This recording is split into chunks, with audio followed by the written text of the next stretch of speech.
Hello everyone, my name is Mekkah and you are watching the reaction video to the FE16 trailer that was released on E3 just today.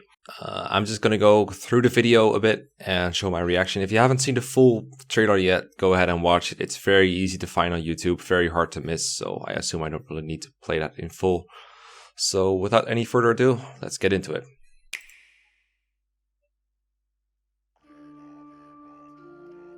Long ago, the divine Seros received a revelation from the goddess, a gift to help guide the lost. Now, the goddess watches over Fodlan from her kingdom above as the mother of all life, the arbiter of every soul. Now, I don't know about you guys, but I'm getting a heavy Divine Dragon Naga Mila feeling from this, which is like a good FE tradition that I like. It's a great way to continue that theme. I'm hoping it won't be an exact copy of the way Mila works, because it definitely sounds a lot like her. At least, even, I think it might be partly visuals and partly the story that's making me think this. But I'm hoping they can do something original with this. But a Guardian Goddess is, of course, not a new idea. But not every idea has to be new. It's totally fine. If you can tell, I'm trying to be optimistic here, because this whole trailer, like this thing as a whole, has made me pretty optimistic. So I want to believe. So let's continue for a little bit.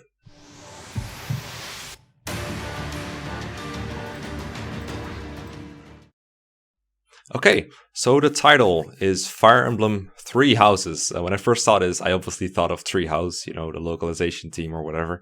But this refers to probably three families is what I'm thinking, because there is a screen with like three countries with three different crests that look like family shields or something. So I'm expecting like three different families. I'm like, my first joke that I made about this on the Discord was like, well, if there's three families, that probably means there will be less incest, so that's a good thing. But also, like, interesting angle. I'm hoping this doesn't mean three different paths, three different games, just one good game about three houses. Because I don't think anyone really liked that model, even though Conquest and Birthright from Fates ended up serving like different kinds of players, which was a good way to go about it, but it also locked a lot of the story behind basically $60 DLC. Not even like, let's not even mention Revelations here, just those two was like a bad idea. So I'm glad that, like, I'm pretty sure the way they presented this, that doesn't seem to be the case. So yeah, three different families, hopefully three interesting ones. Hopefully that means some black and, like, no black and white, some moral gray in here, instead of one being like good guys and bad guys. It's usually Fire Emblem, when you think about it, it's about like three kinds of countries, like a good country, obviously bad country, invading country, you know, and then the last country is like the neutral guys. So maybe this will be a little bit like that, but since they made like the title is Three Houses, there's kind of focus on it. I'm hoping that means they do something unique with it. Go ahead, give me orders. It's time to measure your worth as an instructor. Okay, so I gotta say, the title of this person, I think it's a girl, because I think it's the person that's doing the voicing later on. Her name is apparently Edelgard. When I first saw the name, I was like, there's no way you make something this close to an anagram of edgelord, and I'm already like, ever since I saw this, I cannot unsee the fact that it almost looked like edgelord. Of course, she doesn't really look or sound like an edgelord, so this is just me being silly. I can't really tell anything about her character because she hasn't really shown any real character traits, but that design is something different, man. That is not something we're used to. Okay, let's take a look at this combat menu, or rather this options menu that you get when you're near enemies, apparently. The first thing I want to talk about is it has like attack, magic, and combat arts, and I'm pretty sure that's basically what Echoes, and to a lesser extent Gaiden, well, mostly Echoes does. It's like you have the option to attack with a weapon, and then you can use magic. I believe Gaiden and Echoes make use of like white and black magic as for like basically the equivalent of staves and tomes. And then there's also combat arts, which is what Echoes did. Those were usually basically the spell equivalent for physical units. And this, I forgot her name, edgelord. This character seems to have all of these, so that's interesting. And I'm wondering if that's the case for almost every character. So that's something to look out for.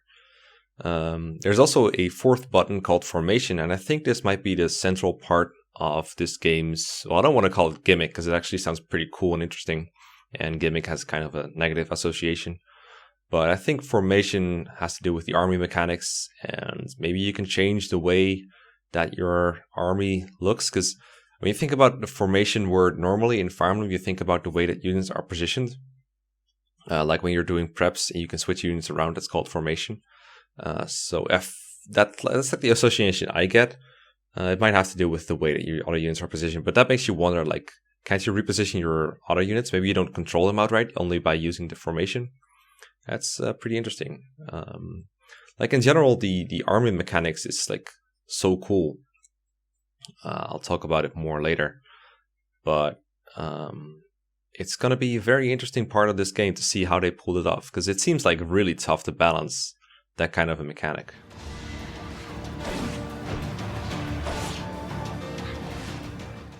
Like, yeah, as you can see, there's like waves and waves of people attacking all over this trailer. They're all just like, it's a massive battle. It actually looks and feels like army versus army, instead of a single superpowered unit is stomping through multiple armies of enemies. I always thought that was kind of unrealistic. The actual war parts, the war parts of like many people fighting many people, was lost to, like, other than in cutscenes, you didn't really see it much. It was mostly like 1v1 combat, and then a bunch of 1v1 combat all over the place. That's what battles were represented like in Fire Emblem before.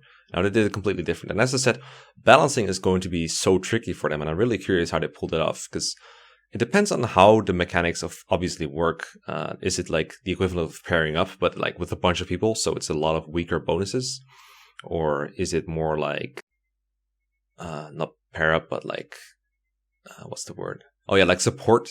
So is it more like they're all supporting someone from a distance and you just do a little bit more damage? The way the animations look kind of reminds me of Advance Wars and those like in-battle cutscenes, because you see like a bunch of little tanks hitting each other. So maybe it's kind of like that. I'm really curious. Such a brutal, irrational world we live in. Some believe the Crests, tokens of the goddess's power, are necessary to maintain order. But they're wrong, teacher. The Crests are to blame. So this character basically dumps the whole deal with the Crests on her head. They sound like divine items that can either do bad or good depending on how they're used or something. It reminds me of Laurent's medallion from FE9 and FE10, obviously, and all that kind of stuff. These kind of items are also nothing new in Fire Emblem. Actually, the fact that they are called Crests sounds like they're just trying to find a very similar term to emblems. So it makes you wonder if one of these crests is going to end up being the Fire Emblem. It does kind of sound like maybe they're all the Fire Emblem when combined, something like that. That seems like right up their alley. Obviously, this is mostly going to be a story thing. Maybe it will be represented by legendary items that you get later in the game. Either way, obviously they're going to be a major part of the story if they're putting it in our face like this in the trailer.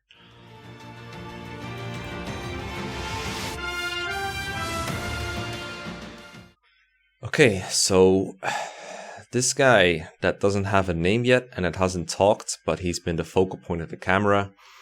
The camera like follows him around as he walks around the castle, and the voice acting is addressing him as like you.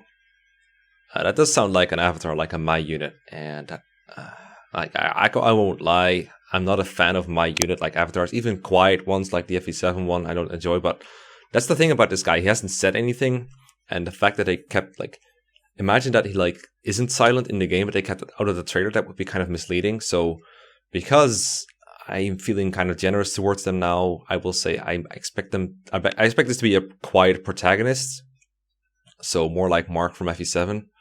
That's just the way he seems to be portrayed in this trailer, and I hope that rings true. That seems like the best case scenario from here. Either that, or he is a silent guy that just happens to be talked to in this trailer, and it's not an avatar at all. But I really think it's an avatar. I think I might have seen him in a battle scene somewhere. So maybe he is playable, maybe he isn't. I hope he isn't. I really hope we don't get any kind of avatar, but you never know.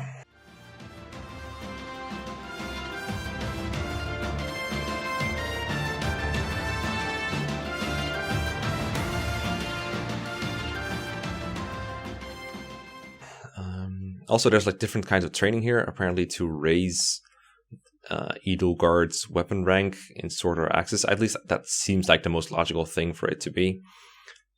Pretty cool. I'm not sure how it's going to work, but it's probably a better mechanic than just using weapons over and over, maybe. This whole thing where he runs around in the castle and then walks into this like classroom place and talks to her and like talks about raising weapon ranks make me think that this is going to be the follow-up to My Castle from Fates. Also not a big fan of that mechanic, mostly because it's in Fates, to be honest. Like, it could probably be done tastefully. FE9 and FE10 bases are basically My Castle, but cooler. Like, if it's just the base, but in 3D where you walk around instead of going through a menu, that's fine. But I associate My Castle with all kinds of cringy Fate shit, so I hope they stay away from that. Like, if there's a bunch of cringy Fate shit in this game and they kept it hidden from this trailer, then shit, you got me fooled. But so far, optimistic.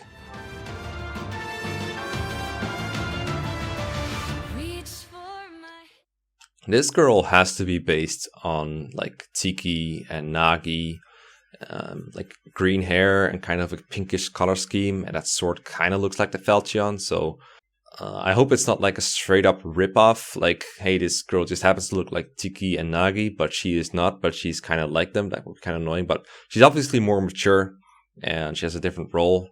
So who knows? But there is no way that the lookalike, like looking like Tiki and having that like weird dragonish tiara with the dragon wings, that cannot be a coincidence. It has to be based on her. I'll soar away into the dawn. Oh, I wish I could stay here and cherish all. Do you dare to walk this path with me? One misstep, and we fall to our ruin. Then there's this part where they're all fighting some kind of doll, some kind of testing dummy or something. That's pretty interesting. I'm wondering if this is just a cutscene to show it like a training montage, or if this is actually something that's in the game. Right now, I'm not really putting a whole lot of analysis into the cutscenes because without the context of the story, you can do endless speculation. I'm not really one for like endless speculation. I like to just say what I see, what is actually there, and try to make some educated guesses. But I'm not really one for almost baseless speculation. So for now, I will call this a cutscene.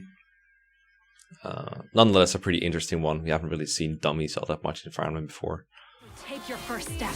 It's now or never. So they put crit quotes in this. I think a lot of people are a fan of this.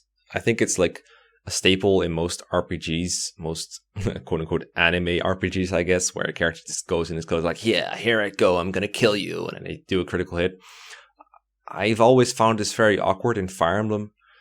It's so weird because Fire Emblem is often a little bit more realistic about the consequences of war and not liking the idea of cutting short a life. Like if you think about Eliwood in FE7, for example, he really doesn't want to go to war. He actually thinks of killing an enemy as like leaving a family without a husband or something, or without a father, that kind of stuff. It's not exactly his line, but you get the point.